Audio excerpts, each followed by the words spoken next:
Treat meditation as an indulgence, not as work. Many people approach meditation as work.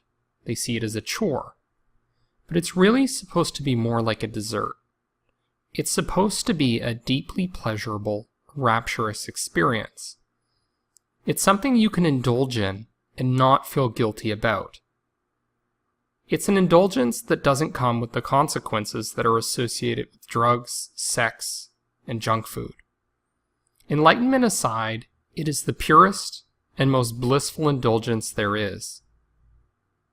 It is a feeling of oneness, a feeling of completeness, a feeling of not lacking, a feeling that you've finally come home and are satiated. You are fully in the present and don't desire anything else. Some people say you shouldn't attach to or crave meditation. This isn't really accurate. You are supposed to attach to meditation as a means of weaning yourself off of other unhealthy attachments.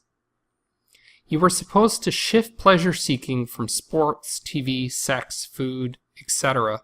towards meditation.